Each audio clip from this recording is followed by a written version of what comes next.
안녕하세요. 누구나 한 번쯤 예상치 못한 폭풍을 만나는 순간이 있잖아요. 저는 그 폭풍을 어린 시절에 제대로 겪었어요. 늘 든든했던 가족이 하루아침에 뿔뿔이 흩어지고 세상이 등을 돌리는 걸 똑똑히 목격했거든요. 사람의 본색은 위기 속에서 드러난다는 말이 있잖아요. 그게 얼마나 잔인하게 맞아떨어지는지 온몸으로 배웠습니다. 고난이 닥치면 사람의 진짜 얼굴이 보인다.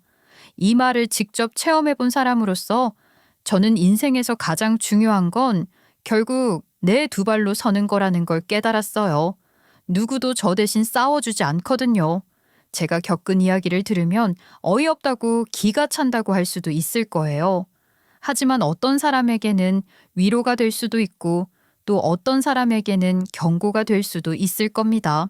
저는 그저 이 사연을 통해 누군가가 저와 같은 상황에 처했을 때 더 단단하게 버티기를 바라는 마음뿐이에요. 저는 40대 초반이고 재수학원에서 강사로 근무하고 있습니다. 또래 친구들이 성인이 되고 자유를 만끽할 때 미래를 위해 재도약하기 위해 애를 쓰는 학생들을 보면 가슴이 찡해요. 그래서 어떻게든 뭐 하나라도 더 가르쳐 주고 싶어서 최선을 다하게 되죠. 저 역시 학창 시절에 공부에 대한 열정 하나로 살아왔고 스스로에게 엄격하게 목표를 세우며 걸어왔으니까요. 사실 저는 금실 좋은 부모님 밑에서 부족함 없이 유년 시절을 보냈습니다. 어렸을 때는 행복하기만 했던 것 같아요. 그런데 아빠가 지인의 부탁을 거절하지 못하고 빚 보증을 서시면서 가정이 위태로워지고 말았어요. 지인이 호언장담할 때는 언제고 끝내 빚을 갚지 못했거든요. 우리 집은 말 그대로 풍비박산이 나버렸습니다. 대문 앞에 모르는 사람들이 몰려와 엄청 큰 목소리로 욕설을 날리더라고요.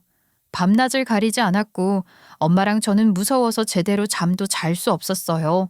집이며 살림살이까지 모두 넘어가고 우리 가족은 하루 아침에 갈 곳을 잃었습니다. 사람은 어려운 때가 되면 진짜 곁에 남을 사람을 구분하게 된다고 하잖아요. 아빠와 친밀하게 지내던 아저씨들도 모두 등을 돌리더라고요. 오히려 아빠 보고 왜 보증을 섰냐면서 나무라기만 할 뿐 연락을 모두 끊어버렸어요. 그동안 우리 아빠에게 잘 보이려고 주말마다 찾아오던 아저씨들이 눈도 마주치지 않더군요. 우리 가족은 어쩔 수 없이 뿔뿔이 흩어져 살아야 했습니다. 저는 할머니 댁에 맡겨지는 수밖에 없었죠. 너는 아무런 잘못이 없는데 너무 미안하다. 하지만 엄마랑 아빠가 널 미워해서 할머니 집에 맡기는 건 아니야. 이것만은 꼭 알아둬야 해. 상황이 나아지면 꼭 너부터 데리러 올 거니까 걱정하지 마. 알겠어요. 얼마나 더 시간이 걸려도 상관없으니까 저를 잊지만 말고 꼭 데려와 주세요. 엄마 아빠가 저를 버리는 것만 아니라면 괜찮아요. 엄마 아빠도 꼭 안전하게 계셔야 해요. 저 할머님 말씀 잘 듣고 있을게요. 우리 딸이 이렇게 기특한 말을 해주고 다른 건 몰라도 엄마가 자식 복은 있나 보다. 절대로 버리는 거 아니야. 이제 엄마랑 아빠는 돈을 벌어야 하는데 우리 딸까지 고생할까 봐 할머니에게 부탁드리는 거야. 저는 아직 어렸지만 우리 부모님이 얼마나 힘든 상황인지 실감할 수 있었습니다.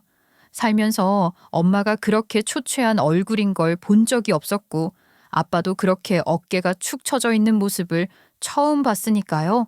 저는 부모님을 걱정시키지 않기 위해 괜찮은 척했지만 사실 속마음은 충격과 상처로 얼룩져 있었던 것 같아요. 그나마 할머니가 저를 살뜰하게 챙겨주셔서 다행이었죠. 하지만 할머니에게 짐이 되면 안 된다는 생각에 알아서 눈칫밥을 먹었던 것 같네요. 할머니는 저보고 학생이니까 공부만 하면 된다고 하셨지만 알아서 설거지를 모두 맡았어요. 뜨거운 물 트는 것도 죄송한 마음이 들어서 차가운 물에 손이 꽁꽁 얼어가며 애를 썼죠. 할머니는 화들짝 놀라시면서 왜 이런 고생을 사서 하냐고 말리셨지만 이렇게라도 해야 제 마음이 편할 것 같았습니다.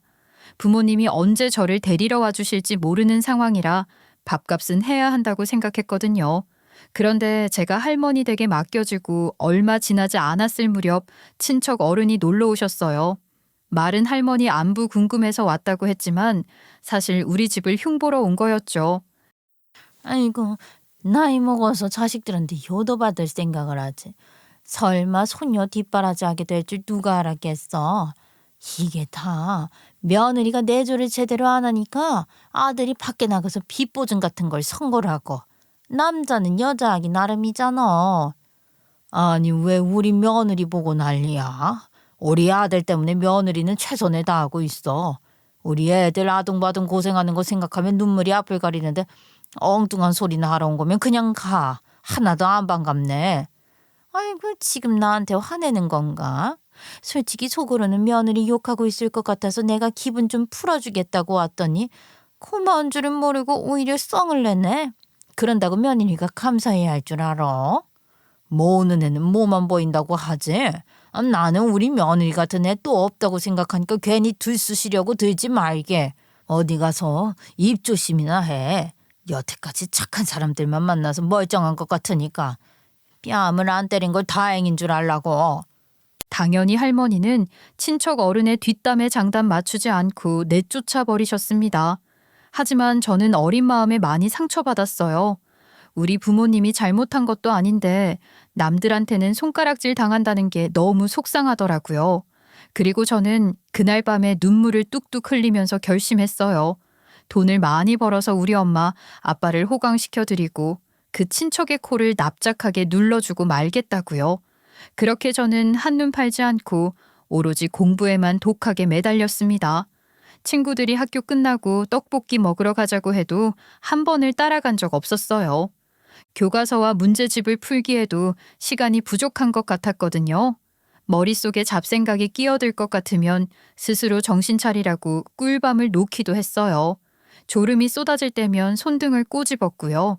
주변에서 너무 빡빡하게 사는 것 같다고 걱정할 때도 있었지만 저는 신경 쓸 여유가 없었습니다. 공부가 저의 유일한 탈출구처럼 간절하게 느껴졌거든요. 다시는 우리 부모님이 무시받지 않으시기를 바랐어요. 저는 장학금을 받아서 대학에 가겠다는 일념을 가지고 있었는데 한 번은 친구가 다니는 학원에 따라가게 되었습니다. 수험생 생활을 앞두고 팁을 주는 자리라고 하셔서 솔깃했거든요. 그런데 그 학원 선생님이 저를 유심히 보시더라고요.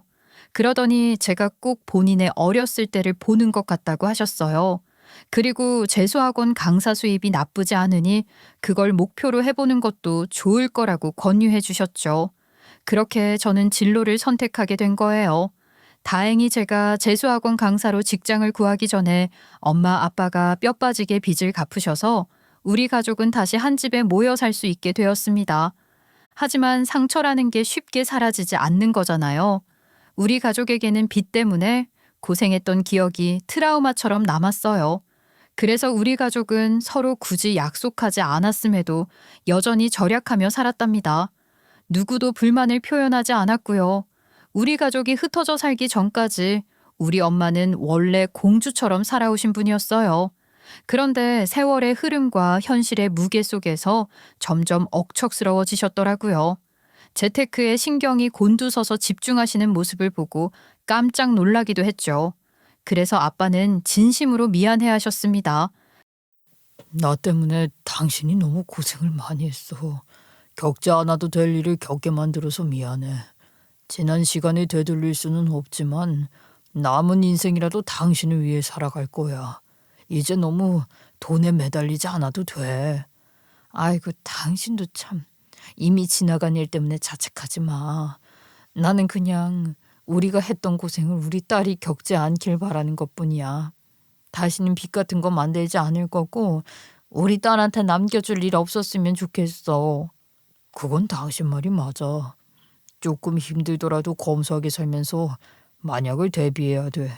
불필요한 곳에 돈을 쓰는 건 조심하고 최소한의 곳에만 쓰자고. 그래도 그동안 고생 많았으니까 이제 숨 좀 돌리면서 살자. 저는 괜찮다고 했지만 우리 부모님은 저에게 피해를 주게 될까봐 염려가 크셨습니다. 다시는 빚쟁이한테 쫓기는 삶을 살게 하지 않을 거라고 굳건하게 말씀하시더라고요.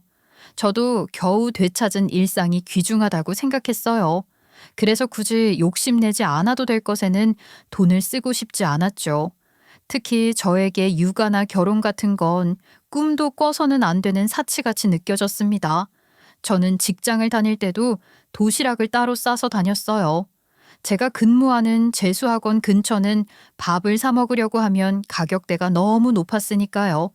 그런데 새로 들어온 동료 강사가 저랑 같이 도시락을 싸서 다니더라고요.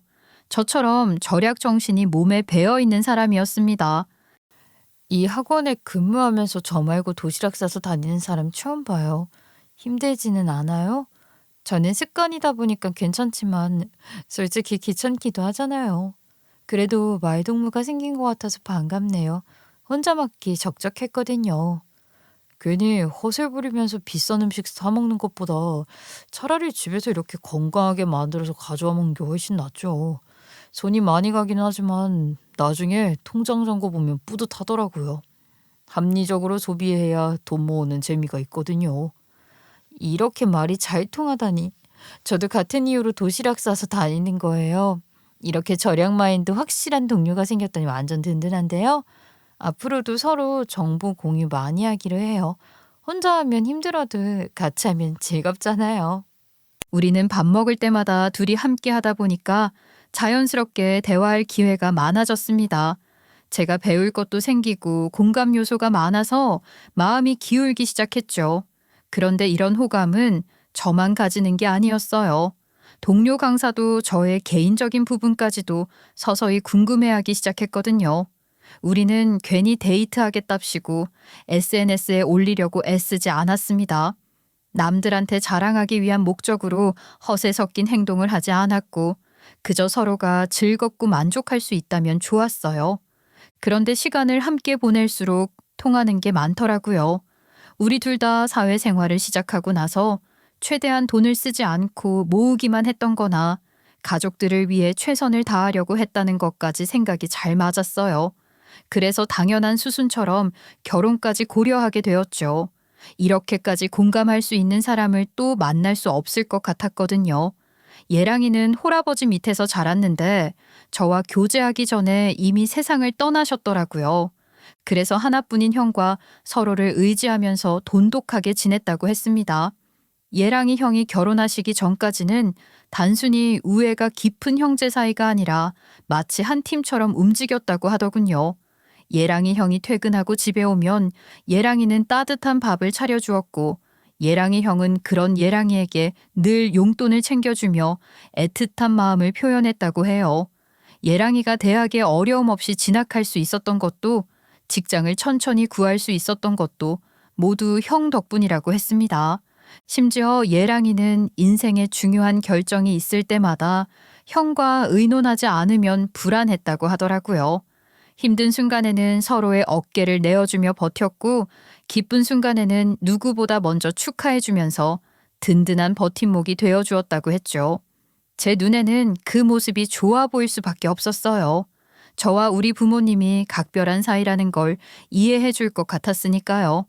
그러던 어느 날 예랑이가 유난히 들떠 보였습니다. 평소 덤덤한 편이라 그런 하이텐션을 본 적이 거의 없었기 때문에 왜 그러냐고 물어볼 수밖에 없었어요. 예랑이도 제가 물어봐 주기를 기다렸다는 듯한 반응이었죠. 사실은 우리 어머니를 찾았어. 당신이랑 결혼 이야기가 오고 가는 중인데 나는 부모님이 두 분 다 안 계시다고 생각하니까 마음이 아팠거든. 집안에 있던 옛날 전화번호부를 뒤지니까 예전 외갓집 번호가 나왔어. 묻고 물으니까 어머니랑 닿을 수 있더라고. 어머, 축하해. 당신이 그동안 티를 내지 않아서 그리워하고 있는 줄은 몰랐어. 이렇게 다시 만났으니까 너무 반갑고 애틋하겠다. 다음번에 같이 인사드리러 가자. 나한테는 시어머니 되실 거니까 정식으로 결혼하겠다고 말씀드려야지. 역시 당신한테 말하길 잘했다. 아무래도 없던 시어머니가 생긴다고 하면 거부감부터 들어할까 봐 걱정했거든. 당신이 친정이랑 워낙 각별하니까 나한테도 그런 분이 있으면 좋을 것 같았어. 사실 저는 예랑이에게 상처가 될까 봐 굳이 가족사에 대해 깊게 묻지 않았거든요. 다만 예랑이 형이나 예랑이나 돌아가신 아버지 이야기만 나누길래 뭔가 남다른 사연이 있을 거라고만 짐작했어요. 그런데 예랑이가 이렇게 반가워하면서 행복하게 재회 소식을 전하는 걸 보면 과거에 단순히 예랑이 부모님의 불화로 이혼하신 건가 싶더라고요. 저와의 결혼 준비를 앞두고 예랑이에게 여러모로 희소식이 찾아드는 것 같아서 기뻤어요. 하지만 정작 제가 예랑이 형 부부와 만났을 때 이 이야기가 나오니까 떨떠름하신 것 같았습니다. 이제 와서 도대체 왜 찾아내고 만 건지 이해하지 못하겠다는 반응이었어요. 여태까지 사소한 결정 하나를 할 때도 나랑 상의를 하더니 왜 몰래 어머니를 찾아낸 건지 모르겠네. 솔직히 경솔했던 것 같다. 그냥 단순히 보고 싶고 궁금하다고 다시 인연을 만들 만한 사람은 아닌데. 그래도 형, 우리를 낳아주신 어머니잖아. 형이 날카롭게 반응하는 것도 이해가 안 되는 건 아니지만 너무 색안경 끼지는 않았으면 좋겠어. 내가 장가갈 때 축하해 주시는 부모님 한 분은 계셨으면 했거든. 그러면 너만 아들 노릇해라. 괜히 나한테까지 불똥 튀게 만들지 않도록 조심하라고. 나는 어머니 취급할 생각 없으니까. 나한테 부모님은 돌아가신 아버지 한 분이야. 혹시 어머니가 나를 궁금해하면 그냥 죽고 없다고 해. 알고 보니 예랑이 어머니가 돌아가신 예랑이 아버지 명의로 빚을 만들어 놓고 도망가서 고생이 많으셨다고 하더라고요. 혼자서 빚도 갚아야 하고 아들도 둘이나 키워내야 했으니 얼마나 힘드셨을지 상상도 안 갔습니다. 예랑이 아버지는 죽을 힘을 다해 일하셨다고 했어요. 밤낮을 가리지 않고 공장에서 일하고 막노동을 하면서 두 형제를 위해 고군분투하신 거예요. 빚쟁이들한테 얻어맞고 협박을 당하기도 했지만 단 한 번도 두 형제를 포기하지 않으셨다고 했죠. 그리고 몸이 피곤해서 체력이 바닥인 와중에도 두 아들에게 화 한 번 낸 적 없었다고 하더라고요. 힘들어도 그런 내색하지 않고 다정한 아버지셨다고 했습니다. 그래서 두 형제는 비록 넉넉하지 않은 환경이었지만 사랑받지 못한다는 생각은 해본 적 없다고 했어요. 둘이 남다르게 각별한 형제였던 이유를 알 것 같더라고요. 돌아가신 예랑이 아버지는 비 오는 날이면 가게에서 버려진 채소라도 주워와 국을 끓였고 새벽마다 시장에서 남은 생선을 싸게 사와 한 끼라도 든든히 먹이고 싶어 했다는데요. 그렇게 고생만 하시다 보니 형제가 다 자랄 때쯤에는 몸이 너무 상해서 병을 얻으셨습니다. 하지만 병원비를 감당할 자신이 없어서 빚이 생길까봐 치료도 포기하시고 세상을 떠나셨다고 했죠. 예랑이 형이 왜 예랑이 어머니를 받아들일 수 없는 건지 다 알겠더라고요. 멋대로 어머니한테 연락해버린 건 넌데 왜 내가 아버지께 죄송한 마음을 가져야 하는지 모르겠다. 속 편해서 좋겠네. 우리 아버지도 책임감 없이 단순하게 사셨으면 차라리 고생하지 않으셨을 텐데. 그 당시에는 어머니도 어쩔 수 없는 사정이 있으셨을지도 몰라. 도망가신 후에도 우리한테 미안해 하셨을 거야, 형. 그래도 낳아주신 분인데 우리도 마음을 다르게 바꿔볼 필요가 있지 않을까? 그러니까 너나 그렇게 마음 바꾸라고.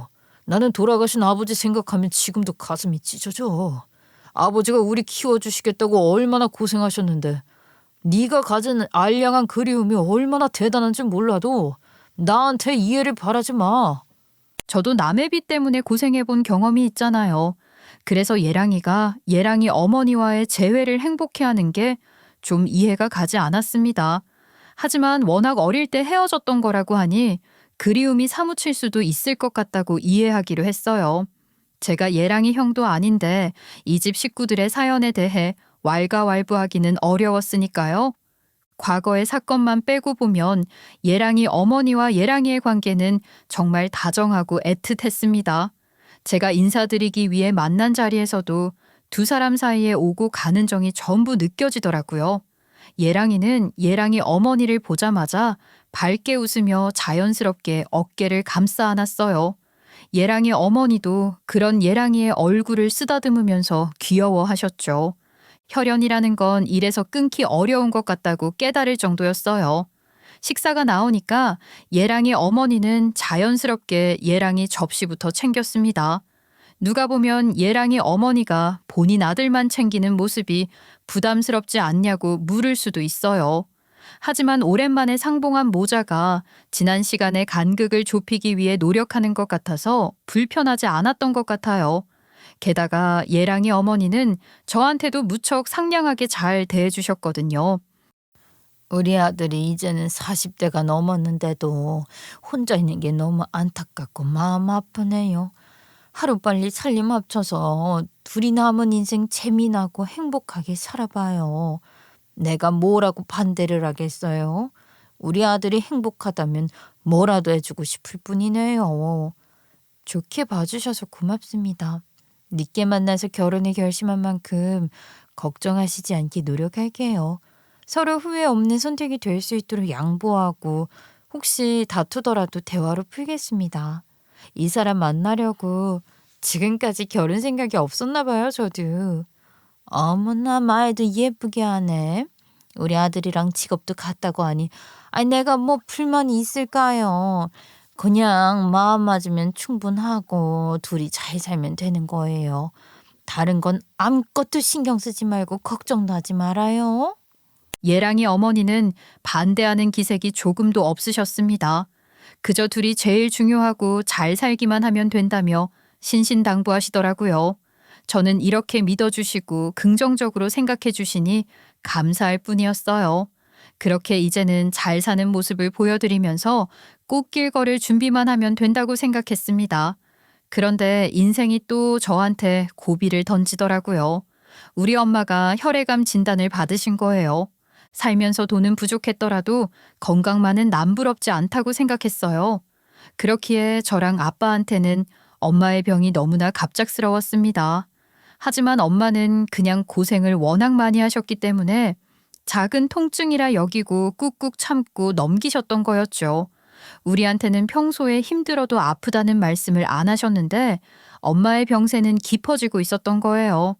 저는 당연히 가슴이 찢어질 것 같았고 아빠는 본인 탓이라며 미안해 하셨어요. 그런데 정작 엄마는 본인의 상태보다 이제 저랑 아빠가 힘들어할 걸 걱정하시더라고요. 우리 가족은 바람 잘 날이 없나 보다. 이번에는 내 몸이 말썽이네. 미리 미안하다고 실컷 사과해둬야겠어. 집안에 환자 한 명 생기는 게 얼마나 고생스러운데 이제 겨우 마음 놓고 사나 했더니 무슨 그런 말을 하세요, 엄마. 가족인데 그런 걸로 미안해하지 않으셔도 돼요. 엄마는 그냥 어떻게든 회복에만 전념하시는 게 가족을 위한 거예요. 입맛 없어도 뭐라도 드시고 기력 잃지 않는 게 중요해요. 아이고, 우리 딸이 벌써 내 보호자 노릇 톡톡히 하네. 어릴 때부터 내가 돌봐주지 못한 시간이 더 긴데 이런 손길을 받을 자격이 내가 되나 모르겠어. 이미 그 마음만으로도 너무 고마워서 힘이 나는 것 같다. 엄마가 힘없이 웃는 모습을 보는데 가슴이 쓰라리더라고요. 예랑이 어머니는 이 소식을 듣고 저를 걱정하시면서 찾아오셨어요. 예랑이 어머니가 알고 보니 보험 설계사였는데요.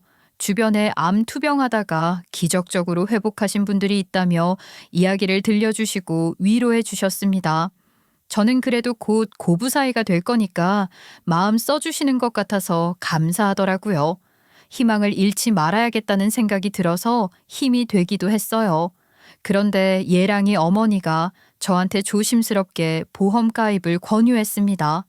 저는 찬물을 끼얹은 것처럼 감동받은 마음이 식어버렸어요. 우리 엄마는 이미 암 진단을 받았기 때문에 가입이 불가능할 텐데 뭘 제안하고 있는 건지 그저 황당하기만 했죠. 예랑이 어머니도 쉬운 제안은 아니라고 생각했는지 제 눈치를 보면서 슬금슬금 말을 이어가더라고요. 걱정하러 와주신 줄 알았는데 제가 착각한 거였나요? 설마 보험 가입을 권유하실 줄은 몰랐네요. 심지어 우리 엄마는 이제 와서 보험 가입할 수도 없다는 거 아시잖아요. 어머님이 이러시는 거 어떻게 받아들여야 하죠? 아예 안 싸도는 안타깝게 되셨지만 바깥 싸돈도 어떻게 될지는 모르는 거 아니겠니? 모든 병은 갑작스럽게 알게 된다. 미리 준비하지 않으면 나중에 가서 이미 늦어. 바깥 사돈을 위해 가입하는 게 현명하단다. 우리 부모님은 이미 저한테 걱정할 일 만들고 싶지 않다면서 보험 들어두셨대요. 보험 관련해선 제가 굳이 걱정할 필요 없어요. 저를 걱정해 주시는 마음은 알겠지만 지금 제안하시는 건 별로 시기적절하지 않는 것 같네요. 예랑이 어머니는 저한테 겁을 주면서 아빠도 어떻게 되실지 모르니까 미래를 위해 보험을 가입하라고 권유했습니다. 당연히 보험은 미리 준비하는 거지만 우리 엄마가 편찮으신 걸 무슨 기회라고 여기고 온 것 같아서 기분이 좋지 않더라고요.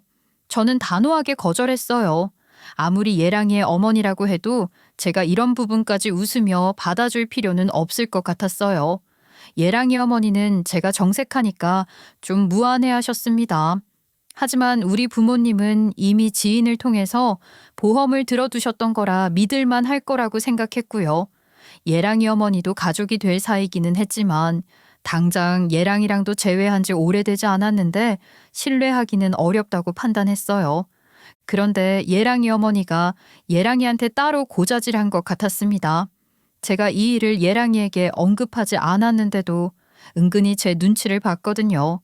하지만 예랑이도 이건 좀 아니다 싶었는지 저한테 왜 그랬냐고 따져 묻거나 하지는 않았어요. 오히려 당황했겠다면서 진심으로 사과하더라고요. 저도 예랑이가 본인 어머니 편을 들지 않았으니 굳이 더 문제를 키우지는 않았죠. 당장 제가 신경 써야 할 건 우리 엄마였으니까요.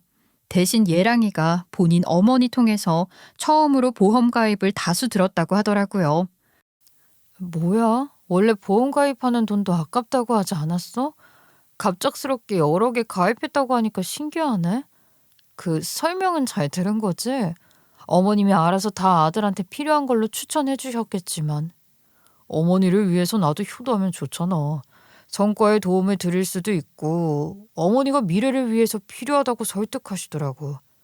틀린 말씀은 아닌 것 같아서 나도 생각을 고치기로 결심했어. 그래, 나도 보험 가입 자체는 나쁘지 않다고 생각해. 그리고 어차피 당신 소득에서 빠져나가는 돈일 테니까 터치하지는 않을게. 당신도 맘 편안하게 먹어. 어머님이랑 재회하고 나서 당신이 완전 오픈마인드가 된 것 같네. 저는 굳이 예랑이가 보험 가입한 것까지 제가 관심 가질 필요는 없다고 생각했어요. 아빠는 엄마를 위해 온갖 심혈을 기울였는데요. 엄마는 결국 먼저 세상을 떠나셨습니다. 솔직히 제 마음 같아서는 직장은 언제든지 다시 구할 수 있으니 학원을 그만두고 엄마 치료 과정을 따라다니고 싶었어요. 하지만 엄마는 끝까지 제 일상이 무너지는 걸 원치 않으셨고 커리어를 망칠까봐 걱정하시더라고요. 제가 엄마를 위해서 학원을 그만두고 싶어 하는 건데 정작 이로 인해 엄마가 마음 아파하시면 안 되잖아요. 그래서 저는 쉬는 날에만 뵈러 다니는 것으로 합의를 봤습니다. 항암 치료를 받으면서 부작용 때문에 하루하루가 고통스러우셨을 거예요. 그래도 저를 만날 때면 티내지 않기 위해 노력하셨죠. 손끝까지 저려서 젓가락조차 제대로 들지 못하시면서도 혼자서 해보겠다고 하셨고 입맛이 완전히 사라져 아무것도 못 드시면서도 제가 걱정할까봐 억지로 숟가락을 드시더라고요. 피부가 점점 푸석해지고 머리카락이 한 줌씩 빠질 때마다 한숨을 내쉬시면서도 버릇처럼 괜찮다고 말씀하셨습니다. 그리고 뼈마디가 쑤셔서 잠을 못 이루시면서도 아빠가 피곤할까봐 일부러 신음소리를 죽이시고 이불만 꼭 틀어주셨어요. 엄마가 얼마나 힘드셨을지 저는 감히 가늠도 할 수 없는데 오히려 저랑 아빠 걱정만 하셨던 게 마음에 남더라고요. 우리 딸 결혼부터 시작해서 학원까지 신경 써야 할 일이 투성인데 엄마가 걱정하게 만들어서 미안해. 훌훌 털어내고 일어날 수 있으면 좋을 텐데 엄마가 쉽지가 않네. 그래도 엄마는 생각했던 것보다 괜찮으니까 마음 쓰지 마. 엄마가 괜찮다고 하시는 거 이제 안 믿을 거예요. 그냥 마음 놓고 저랑 아빠한테 기대셔도 돼요. 그러라고 가족이 있는 거잖아요. 저랑 아빠는 엄마 힘들어하시는 거 다 받아들일 준비가 돼 있어요. 이렇게 울먹이는데 어떻게 기댈 수가 있어. 한 번 엄마는 영원한 엄마야. 우리 딸 결혼하는 것도 보고 갈 수 있다면 좋을 텐데. 엄마가 언제 떠나게 되더라도 아빠랑 같이 지금처럼 씩씩하게 지내야 한다. 겉으로는 살도 많이 빠지고 야위어 있었는데 제 손을 잡아주실 때는 여전히 든든했고 따뜻했습니다. 저랑 아빠는 고생만 하다 가신 엄마가 너무 안타까워서 눈물을 참을 수 없더라고요. 그래서 장례 절차를 밟아나가면서 엄마가 생전에 최대한 아끼고 검소하게 사셨던 만큼 마지막 인사라도 절대로 아끼지 않고 보내드리기로 했어요. 아빠도 적극적으로 동의하셨죠. 우리는 조문 와주신 분들을 위해 음식이 부족하지 않도록 풍성하게 준비했고 영정사진 액자며 예복도 최대한 신경 써서 좋은 걸로 골랐어요. 돈을 버는 이유가 결국 이런 순간 필요한 곳에 쓰려고 하는 거니까요. 그런데 정작 생각지도 못한 곳에서 태클이 걸리더라고요. 설마 우리 엄마 마지막으로 보내드리는 길인데 사치 부린다고 할 건 아니지? 내가 평생 안 쓰고 살아왔는데 이 정도 쓰는 건 괜찮다고 생각해. 이렇게 하는 게 정말 장모님을 위한 거라고 생각하는 거야? 어차피 살아계셨을 때도 절약 정신이 투철하셔서 그렇게 아끼면서 사셨잖아. 이렇게까지 하는 거 좀 낭비 아닐까? 굳이 싶은데 다시 고민해봐. 내 예산으로 지불할 거니까 참견할 생각하지 마. 그리고 이건 단순히 엄마만을 위한 게 아니라 엄마를 고생시켰다고 평생 마음에 빚을 갖고 계신 아빠를 위한 일이기도 해. 나 이 부분에선 타협하네. 제가 강경하게 말하니까 예랑이도 더 이상은 말을 얹지 못하더라고요. 사위 신분이더라도 저랑 아빠의 결정에 참견하는 건 실례일 텐데 예랑이는 아직 저랑 결혼도 하지 않은 상태였으니까요. 그래도 예랑이는 장례식 내내 집에도 가지 않고 제 곁을 지켰습니다. 우리 엄마가 세상을 떠나기 전에 얼른 기운을 차려서 결혼하고 행복하게 사는 모습 보고 싶다고 하며 예랑이를 제법 예뻐하셨거든요. 우스갯소리처럼 예랑이는 조심성이 많으니까 우리 아빠처럼 와이프 고생 안 시킬 거라고 장난치기도 하셨어요. 그렇게 예랑이는 옆에서 많이 도와줬는데요. 밤에 조문객이 찾아오지 않고 우리끼리 자리를 지키고 있을 때였습니다. 아빠가 조심스럽게 말씀을 건네시더라고요. 사실 엄마가 빚을 탕감하고 나서도 계속 검소하게 살면서 모으신 끝에 5억짜리 상가를 갖게 되셨다고 했어요. 그러면서 이제 새 받아 살면 되니까 좋은 날만 남은 줄 알았는데 혈액암 진단을 받았던 거라고 덧붙이셨죠. 그리고 아빠가 엄마 치료받는 과정을 데리고 다니실 때 엄마는 저한테 물려주고 싶다며 말씀하셨다고 하더군요. 온전히 네 명의로 줄게. 나는 어차피 큰 돈 필요 없고 계속해서 일할 생각도 갖고 있다. 네 엄마가 안 해도 되는 고생해가면서 벌어 산 건데 내가 감히 가질 욕심도 안 들어. 그냥 너한테 줄 테니 받아줘라. 아니에요, 아빠. 저야말로 계속 학원에서 근무 중이잖아요. 아빠가 이제 혼자 살게 되셨고 연세도 있으시니까 갖고 계셔요. 저 원래 욕심도 없고 그냥 가진 것에서 쓰고 살아가면 되거든요. 아니야. 네 엄마나 나나 너에 대해서는 항상 미안하게 생각하고 있다. 어릴 때 부모 손길이 필요했을 텐데 할머니 댁에 머물면서 보살펴주지 못한 게 우리한테는 한이 됐어. 그러니까 그냥 기쁘게 봐둬. 아빠는 어떻게든 저한테 주고 싶어 하시더라고요. 두 분이 이런 대화를 나누셨을 거라고는 생각도 못했는데 저에 대해 많이 마음 아프셨나 봐요. 그래서 저는 제 명의로 받겠지만 그에 따른 수익을 아빠에게 용돈으로 드리는 것만은 거부하지 마시라고 말씀드렸습니다. 아빠도 제가 어떤 마음으로 그러는 건지 아시기 때문에 말없이 웃으면서 고개를 끄덕이셨어요. 아빠는 제가 남은 인생을 살아가면서 돈 때문에 걱정할 일은 다시는 없기를 바라시는 거였죠.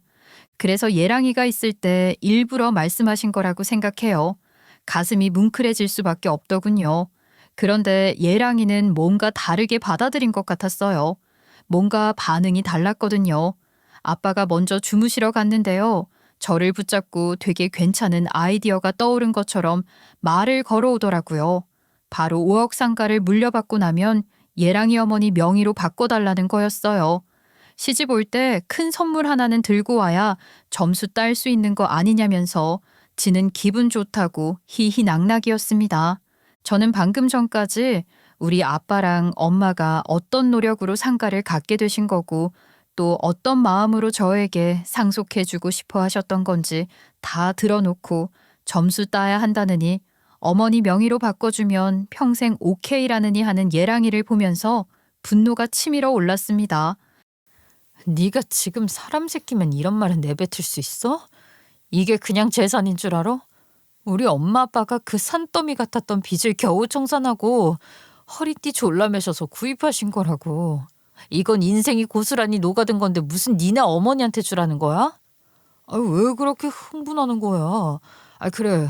내가 당신 아직 제정신 아닐 텐데 지금 말하는 건 좀 아니었다. 그래. 그치만 감정적으로 생각하지 말고 이성적으로 생각해봐. 장모님이 남겨주신 걸 의미 있게 쓰는 게 좋은 거잖아. 내가 니네 어머니한테 잘 보이는 게 뭐 얼마나 의미 있는 건데. 평소에 그렇게 계산적이고 검소한 척하더니 뒤늦게 만난 니네 어머니 때문에 사리 분별 하나 못하고 이러는 거냐? 진짜 기가 막혀가지고. 예랑이는 눈을 동그랗게 뜨고 본인이 뭘 잘못한 건지도 모르는 것 같더라고요. 예랑이 어머니가 당연히 낳아주신 분이니까 마음이 갈 수 있다는 걸 알지만 실컷 도망갔다가 나타난 어머니 때문에 이렇게까지 하는 게 이해가 안 갔어요. 하지만 한편으로는 굳이 지금 엄마 장례식장에서 이걸로 싸울 필요는 없을 것 같았습니다.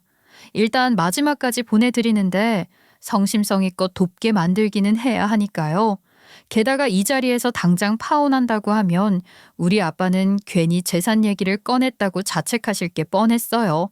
그리고 여기서 티격태격해서 큰 소리 나는 것만큼 손가락질 받는 일이 또 있을까 싶었죠.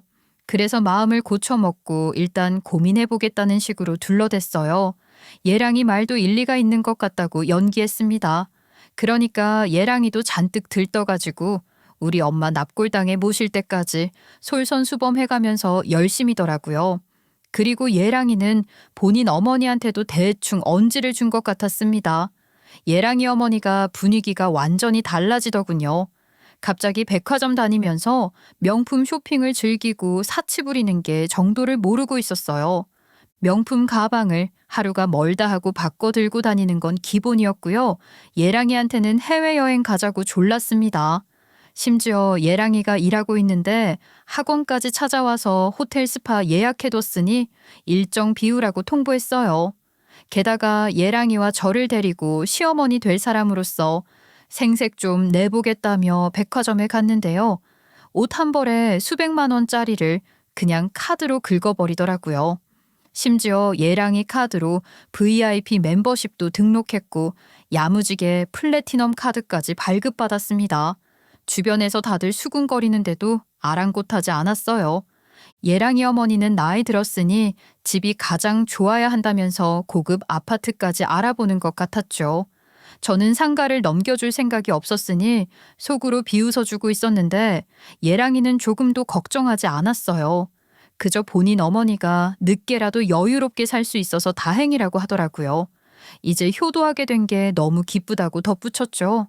돌아가신 예랑이 아버지가 이 광경을 목격하신다면 정작 고생해서 키우신 건 본인인데 엉뚱한 사람이 그 혜택을 보고 있으니 관 뚜껑을 열고 나오실 기세였을 거예요. 당연히 예랑이 형네 부부도 못마땅하게 생각하셨고요. 하지만 저는 아무 말도 하지 않았고 말리지도 않았습니다. 저는 확답도 주지 않고 고민해보겠다고만 했는데 김칫국을 시원하게 들이키고 있는 건 저 모자였으니까요. 저는 아빠가 마음을 추스리시고 나서 상속재산 분할 협의를 통해 명의를 온전히 드리기로 했습니다. 아빠는 처음엔 미안해하시며 거절하셨지만 저는 단호하게 받아달라고 말씀드렸죠. 내가 무슨 낯으로 이걸 갖고 살겠어. 네 엄마도 너한테 주라고 했다니까. 나는 이제 남은 인생이 길지도 않을 텐데 네가 갖고 활발하게 살아가는 게 좋다. 괜히 효도하겠다고 이러지 않아도 돼. 아빠, 미안해하지 않으셔도 돼요. 이건 제가 하이에나 같은 사람들한테 재산을 빼앗기지 않으려고 손절하려는 거거든요. 아빠가 상가를 갖고 계셔야 저도 마음 놓을 수 있어요. 그니까 편하게 받아주세요. 정 그렇다면 내 명의로 가겠지만 언제든 네가 원하면 증여받을 수 있다는 거 생각해둬라. 상황이 좋지 않아 어려워지게 되더라도 꼭 말해주고 너한테 들어가는 돈은 하나도 아깝지 않으니까. 아빠는 저의 계속된 설득에 결국 응하셨습니다. 그리고 저는 당당하게 예랑이 가족들을 찾아가서 이 사실을 통보했죠. 예랑이 형 부부는 우리 집안에서 논의를 끝낸 사안이라며 조용히 받아들이셨지만 예랑이와 예랑이 어머니는 난장판을 만들더라고요. 예랑이는 거의 발악을 하면서 이제 부부가 되려고 하는데 상속 재산을 멋대로 아빠에게 남기면 어떡하냐고 했습니다. 그러더니 이러면 파혼밖에 안 된다면서 저를 협박하려 들더라고요. 제가 지랑 결혼 못한다고 하면 겁먹고 다시 상가 받아오겠다고 할 줄 알았나 봐요. 예랑이 어머니도 그 옆에서 부부가 될 건데 당연히 같이 재산을 정리해야 하는 것 아니냐면서 며느리 자격이 없다고 소란을 피우더군요. 저는 저야말로 파혼을 결심했다고 반박해줬어요. 예랑이와 예랑이 어머니가 깜짝 놀라서 멍하니 바라봤죠. 저는 차분하게 폭탄을 터뜨려 나갔습니다. 사실 저는 예랑이 어머니가 뭔가 수상하다고 생각하기는 해왔어요. 예랑이가 아예 본인 보험 가입할 때 전부 예랑이 어머니가 알아서 하도록 위임해뒀더라고요. 물론 어머니니까 충분히 그럴 수 있지 않냐고 생각할 수도 있겠죠. 하지만 아무리 다 맡겼어도 그렇지 예랑이 본인한테 이득으로 남기 어려운 것까지 가입해뒀더라고요. 심지어 예랑이는 그렇게 현명하고 합리적인 소비를 주장할 때는 언제고 본인 어머니가 준 서류도 제대로 확인을 안 했습니다. 그런데 예랑이 어머니는 그 보험 계약서를 담보로 대출까지 땡겨놨더군요. 명의를 도용하고 사문서 위조까지 해서 보험 사기를 저지른 거예요. 예랑이는 어머니 정을 모르고 자라서 뒤늦게 재회한 어머니한테 온갖 것을 다 맡기듯이 굴었지만 정작 예랑이 어머니는 애 키운 정이 없으니까 이용만 한 겁니다. 제가 이 사실들을 모두 폭로하니까 예랑이 어머니는 사색이 되고 예랑이 형 부부는 경악하면서 손가락질 하더라고요. 예랑이는 좌절하면서 머리를 쥐어뜯었죠. 이성적이라고 잘난 척하더니 왜 보험 가입할 때는 그냥 주먹구구로 들어갔어? 너는 나 시켜서 어머니 점수 따려고 전전긍긍했는데 니네 어머니는 그럴 생각 없으셨나 봐.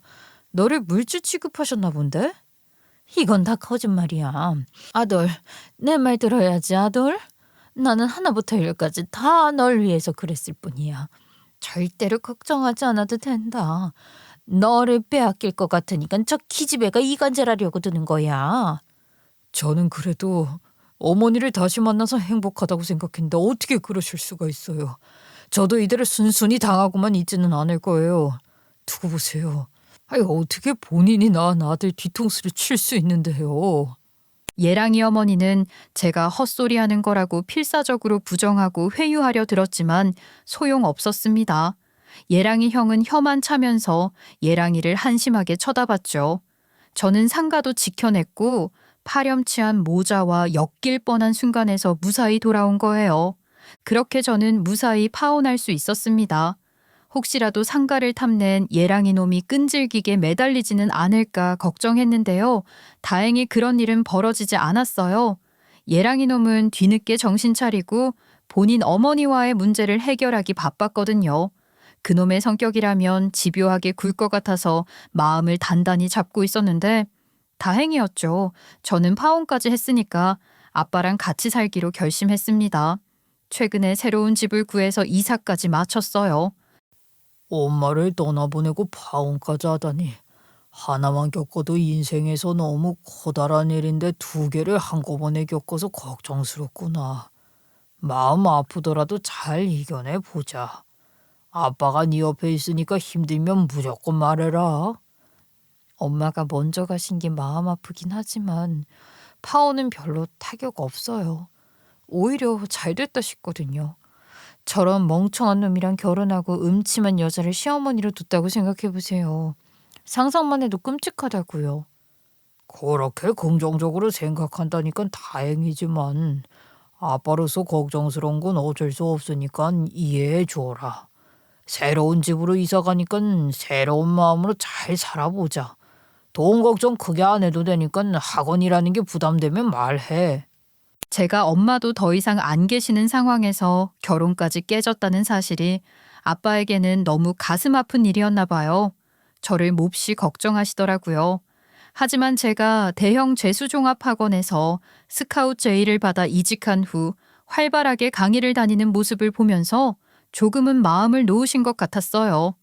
새로운 환경인데다가 이 정도 규모의 학원은 처음이라 정신없이 바빴지만 학생들과의 호흡이 잘 맞아가면서 점차 강사로서의 입지를 굳혀나가고 있거든요.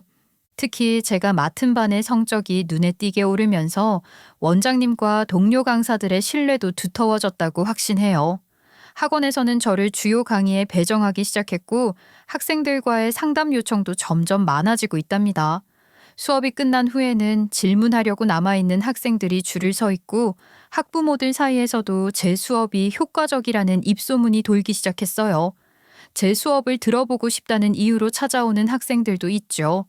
그래서 신규 등록생이 늘어나는데 제법 큰 역할을 한 것 같아요. 이런 성과 덕분에 학원에서는 올해 연봉도 올려주겠다는 제안을 했어요. 이렇게 바쁜 일상 속에서 인정받고 있으니까 저는 안정을 찾아가고 있는 것 같고요. 앞으로 펼쳐질 새로운 삶에 대한 기대도 점점 커져가요. 그리고 전예랑이 형 부부랑도 마지막으로 안부를 나눴는데요. 전예랑이 형은 전예랑이가 왜 어머니한테 이해할 수 없는 애정을 품고 있었던 건지 차분하게 들려주셨습니다. 저는 어머니가 어떻게 가정을 무너뜨리고 불화를 만들었는지 다 봤지만 제 동생은 그때 너무 어렸어요. 그러다 보니 나쁜 기억이 없었겠죠. 어머니에 대한 그리움만 남아있어서 기억이 미화된 것 같아요. 안타깝긴 하지만 그렇다고 현실을 직시하지 못한 건 변명거리가 될 수 없을 것 같아요. 그렇게 보고 싶어 했고 그렇게 반가워했던 어머니한테 배신만 당했다니 상처가 크긴 하겠네요. 이제 저랑은 아무 사이도 아니겠지만 본인이 선택한 거니까 본인이 책임을 져야죠. 속상하더라도 그거 다 앞으로 본인이 감당해야 하는 몫이에요. 남의 것을 탐내면서 효도하려 들었으니 벌 받는 거라고 생각해요. 그나저나 고생 많았어요, 그동안. 그리고 전예랑이 형은 다른 소식도 하나 더 전해주셨는데요. 전예랑이 어머니는 결국 법적 처벌을 받게 되었습니다. 징역형을 받았고 벌금까지 물어야 하는 처지가 되었다고 했죠. 저는 그래도 어머니라고 애틋하게 생각했으니까 징역형까지 받게 된 건 전예랑이가 마음 아파할 줄 알았거든요. 그런데 전예랑이는 이걸로는 부족하다면서 손해배상까지 청구하겠다고 길길이 날뛰었다고 하더라고요. 솔직히 비웃음이 나올 수밖에 없었어요. 이제야 돌아가신 아버지가 왜 그렇게 어머니를 두고 치를 떨며 분노했는지 뒤늦게 이해했을까요? 하지만 이미 모든 것이 늦어버렸죠. 저는 이걸로 전 예랑이의 근황을 알게 되는 건 끝일 줄 알았습니다. 하지만 전 예랑이 놈은 가관이었어요. 본인 어머니와의 일이 해결되고 나니까 제 생각이 났나 봐요. 뒤늦게 제가 새로 근무하고 있는 학원까지 찾아와서 다시 시작하자며 싹싹 빌더라고요. 나는 멍청한 사람한테는 마음이 안 가는데? 네가 나한테 적어도 미안한 마음을 갖고 있다면 내 직장에 찾아올 생각은 말아야지. 아이, 끝까지 민폐덩어리로 남고 싶은 거야? 네 어머니한테 면회나 가든가. 그 인간은 이제 내 어머니도 아니야. 내가 그 뱃속에서 나왔다는 것 자체가 수치스럽다고. 나 진심으로 많이 반성하고 있어. 우리 다시 시작하면 안 될까? 너 없이 너무 힘들게 지내고 있어. 형이랑도 사이가 틀어졌거든. 그래? 근데 네가 얼마나 힘든지 내가 알아야 돼? 널 다시 받아줘야 할 이유가 있냐고. 아무런 도움도 되지 않고 속만 터지기만 하는데 얼른 눈앞에서 사라져라. 아유, 그리고 너한테 가르침받는 학생들이 불쌍하기만 하다. 전예랑이는 고개를 돌리며 눈을 피하더라고요. 그러더니 한참 망설이던 끝에 결국 본론을 꺼냈습니다. 전예랑이는 본인 어머니와의 문제를 해결하는 과정에서 무단으로 수업 도중에 뛰쳐나가고 잠수까지 타는 만행을 저질렀대요. 그래서 학원도 잘렸다고 했습니다. 저 보고 갈 곳이 없으니까 제가 다니는 학원에서 자리 좀 알아봐 줄 수 있겠냐면서 무릎을 꿇고 빌더라고요. 저는 그 말을 듣는 순간 정말 어이가 없었어요. 이 정도면 정신을 못 차린 수준이 아니라 완전히 망가진 인간이었죠. 다른 사람도 아니고 저를 찾아와서 도움을 구하는 게 기가 막히더군요. 저는 흔들리지 않을 거라 찾아오고 빌어봤자 시간 낭비라고 경고했어요. 그리고 또 찾아오면 신고할 거라고 했더니 다시는 눈에 띄지 않았습니다. 비로소 저한테 그 무엇과도 바꿀 수 없는 평화가 찾아온 거예요. 그동안 제가 겪었던 일들을 돌이켜보니 제대로 된 선택을 하는 것이 얼마나 중요한지 다시 한번 깨닫게 되었어요. 그리고 저는 더 이상 뒤를 돌아보지 않기로 마음먹었답니다. 학생들을 가르치면서 아빠랑 행복하게 살아가는 게 너무 중요하거든요. 제 앞길을 방해하는 과거는 이제 미련 없이 끊어낼 수 있을 거라고 확신해요. 살면서 누구나 예상치 못한 어려움을 겪을 수 있고 때로는 가까운 사람에게도 배신을 당하는 순간이 올 수 있어요. 하지만 중요한 건 그 상황에서 어떻게 다시 일어서는가, 그리고 어떻게 자신의 길을 걸어가는가인 것 같아요. 여러분도 어떤 순간이든 포기하지 않고 끝까지 버틸 힘을 가지셨으면 좋겠습니다. 제 사연에 귀 기울여 주셔서 감사드릴게요.